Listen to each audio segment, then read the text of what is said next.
Hi there, and welcome to Ku English.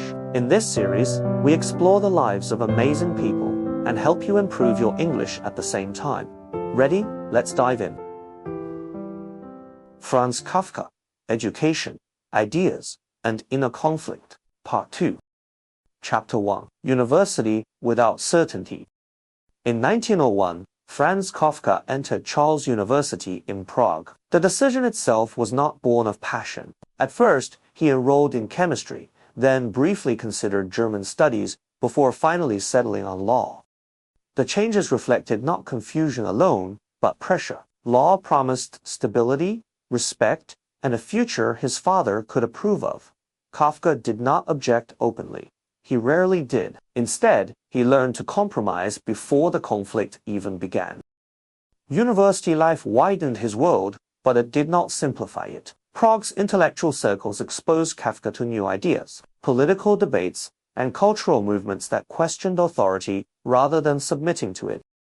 He attended lectures not only in law, but also in philosophy, art history, and literature. His notebooks from this time reveal a restless mind, alert to ideas yet unable to settle comfortably into any single system of belief.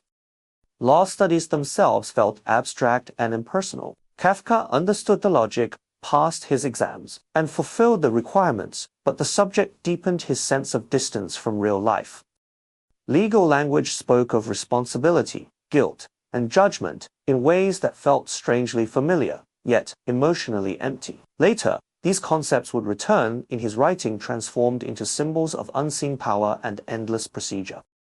At the same time, Kafka struggled with self-doubt. Surrounded by confident students and ambitious peers, he felt invisible. He measured himself harshly, convinced that others moved through life with a certainty he lacked.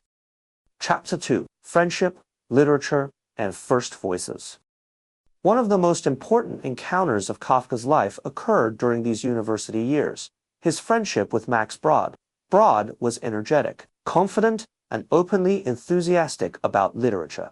Where Kafka hesitated, Brod encouraged. Where Kafka doubted, Brod insisted on possibility.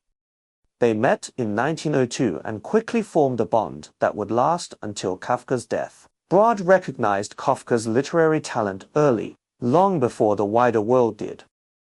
He pushed Kafka to publish, to read aloud, to believe, at least temporarily, in the value of his work. Without Brod, Kafka might have remained entirely private, his writing confined to notebooks and drawers. Kafka began writing more seriously during this period. His early prose was experimental, sometimes awkward, sometimes strikingly original. He wrote at night, often after long days of study, when exhaustion loosened his inner restraints. Writing did not bring peace. It brought intensity. Kafka described the act as both necessary and destructive, a force that consumed him even as it defined him.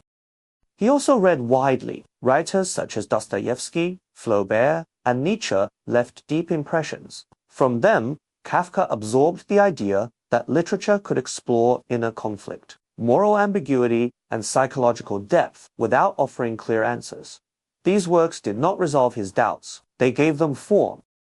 Yet alongside this creative awakening ran a persistent fear that writing was irresponsible. Kafka worried that devotion to literature would make him weak, isolated, and unfit for ordinary life.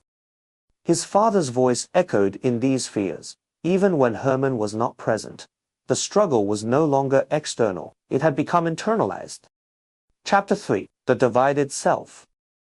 Kafka completed his law degree in 1906 and began the required period of legal training. Outwardly, his life moved forward as expected. Inwardly, the division grew sharper. By day, he prepared for a professional career. By night, he entered a world of imagination that felt both more real and more dangerous. This was also a time of increasing physical and emotional strain. Kafka suffered from insomnia, anxiety, and recurring illness. He worried obsessively about time, how little of it he had, how easily it slipped away. Every hour spent on professional duties felt stolen from writing, yet writing itself drained him. Kafka began to see himself as split between incompatible demands. He wanted solitude, but feared isolation. He longed for intimacy, but recoiled from commitment. He desired recognition, yet mistrusted success. These contradictions did not resolve themselves. They accumulated. Still, something irreversible had occurred. Kafka could no longer imagine a life entirely without writing. Even if it remained hidden, even if it brought no reward, it had become essential. His awakening was not triumphant. It was quiet, uneasy, and incomplete, but it marked the moment when he understood that his inner conflict was not temporary. It was the shape of his life. Part 2 closes with Kafka standing at another threshold.